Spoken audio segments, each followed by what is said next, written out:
India 360 news पर मैं विजय आप सभी का स्वागत करता हूं। केंद्रीय स्वास्थ्य मंत्री हर्षवर्धन ने सोमवार को कहा कि मार्च से 50 साल से अधिक उम्र के लोगों के लिए कोविड-19 के टीकाकरण का अभियान शुरू किया जाएगा। उन्होंने कहा कि कोरोना रोधी टीके तैयार करने में करीब 18 से 19 टीके कंपनियां जुटी हैं और वो परीक्षण के विभिन्न चरणों में हैं। इसलिए आने वाले समय में कई और टीके भारतीय बाजार में होंगे। और इसी के साथ उन्होंने कहा कि भारत 20 से 25 देशों को टीकों की आपूर्ति करेगा। पिछले साल 7 दिनों में देश के 188 जिलों में कोविड-19 के कोई भी नया मामला सामने नहीं आया है, जबकि 14 जिलों में 21 दिनों से कोई भी मामला सामने नहीं आया। और बिहार में 6 साल बाद सोमवार की रात भूकंप के झटके महसूस किए गए। रिएक्टर पैमाने पर इसकी तीव्रता करीब 3.5 बताई जा रही है। हालांकि काफी समय के बाद भूकंप का केंद्र पटना में होने से इसकी तीव्रता ज्यादा महसूस की गई और पटना सहित बिहार के कई जिलों में रात 9:23 पर 6 से 7 सेकंड तक झटके महसूस किए गए।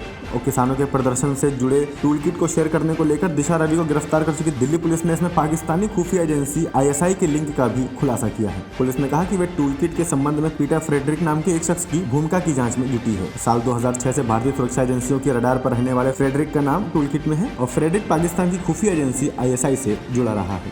तो बिहार के सभी टोल प्लाजा पर सोमवार यानी 15 फरवरी की रात 12 बजे के बाद तमाम नकदी बंद कर दिए गए। जिन गाड़ियों में फास्टैग नहीं लगे होंगे उन्हें 2 गुना टोल देकर सफर करना होगा। देशव्यापी नियम के तहत भारतीय राष्ट्रीय राजमार्ग प्राधिकरण ने यह व्यवस्था लागू की है और गौरतलब है कि बिहार में नेशनल हाईवे के करीब 25 स्थानों पर टोल टैक्स की वसूली होती है।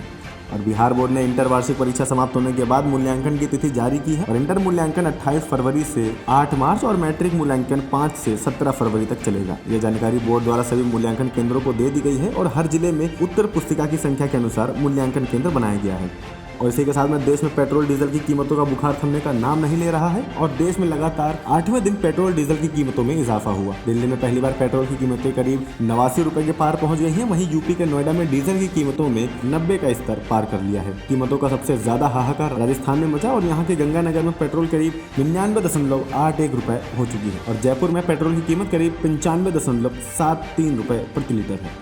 कोविड-19 संकट के मद्देनजर गुजरात सरकार ने राज्य के 4 बड़े शहरों अहमदाबाद, वडोदरा, सूरत और राजकोट में लागू रात्रि कर्फ्यू को 28 फरवरी तक बढ़ाने की घोषणा की है। अतिरिक्त मुख्य सचिव पंकज कुमार ने रात्रि कर्फ्यू की जानकारी देते हुए बताया कि यह रात्रि कर्फ्यू रात 12 बजे से शुरू होकर सुबह 6 बजे खत्म होगा।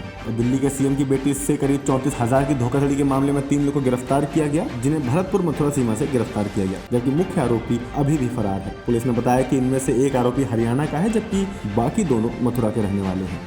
बैंकिंग व वित्तीय शेयरों में तेजी के कारण BSE का सेंसेक्स सोमवार को पहली बार 52,000 अंकों के स्तर को पार कर गया। Axis bank, Kotak Mahindra bank, HDFC bank और SBI व इंडसइंड बैंक के शेयरों में करीब 2% से 5% की बढ़ोतरी देखने को मिली। वहीं निफ्टी ने भी पहली बार 15,300 अंकों के स्तर को पार किया। और म्यूजिक कॉन्सर्ट में शामिल होने के लिए 32,000 लोग स्काई स्टेडियम में जुटे। न्यूजीलैंड के एक शहर में लॉकडाउन तो दूसरे में मनाया गया जश्न।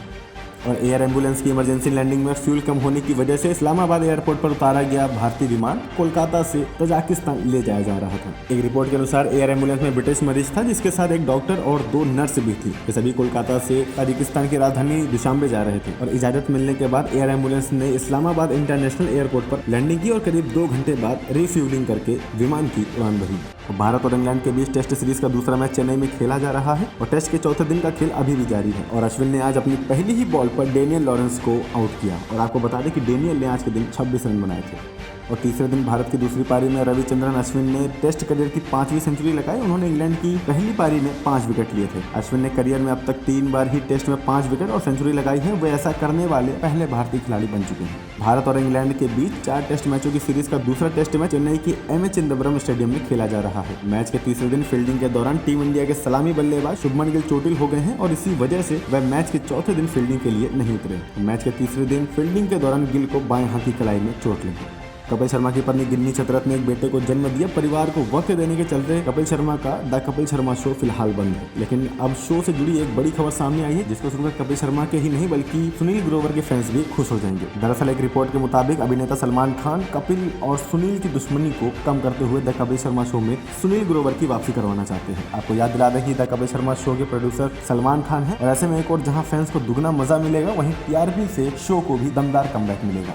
एक्टर जॉन अब्राहम अपनी आगामी फिल्म अटैक के एक्शन सीन की शूटिंग के दौरान सेट पर घायल हो गए, जिसके बाद उन्होंने एक वीडियो इंस्टाग्राम पर शेयर किया। इस सीन के लिए एक्टर पर ट्यूबलाइट फोड़ी गई थी, जिस पर वीडियो शेयर करते हुए एक्टर ने लिखा कि यह कैसे शुरू हुआ था और अब कैसा चल रहा है। और इसी के साथ में सुशांत के साथ MS Dhoni the untold story और अक्षय कुमार के साथ केसरी में काम कर चुके अभिनेता संदीप नाहर ने कथित आत्महत्या कर ली है। संदीप एक जिंदा दिल शख्स थे और बॉलीवुड में अपना नाम बनाने के लिए जमकर कोशिश कर रहे थे। अभिनेता संदीप नाहर ने मंगलवार को मुंबई के गोरेगांव में कथित सुसाइड कर लिया। इससे पहले शाम को उन्होंने सोशल मीडिया पर करीब 10 मिनट का एक वीडियो और सुसाइड नोट पोस्ट किया था। और इसी के साथ में मौसम की खबर, अमेरिका के टेक्सास में भारी बर्फबारी, 40 लाख से अधिक लोगों को बिना बिजली गुजारनी पड़ी रात। अमेरिका के दक्षिण मैदानी क्षेत्र में हिमपात के साथ आए बर्फीले तूफान के चलते उड़ानें रद्द किए जाने और वाहनों का आवागमन प्रभावित होने के बाद अगले दिन सोमवार को पारा काफी लुढ़क गया और बिजली आपूर्ति रोक दी गई। और अभी फिलहाल मैदानी क्षेत्रों में धूप कम होने के कारण हल्की फुल्की ठंड अभी भी जारी है। दोपहर के समय धूप निकलने के कारण लोगों को इसी के साथ थोड़ी राहत भी मिली है। आगे की अपडेट के लिए देखते रहिए इंडिया 360 न्यूज, खबर दिन भर की।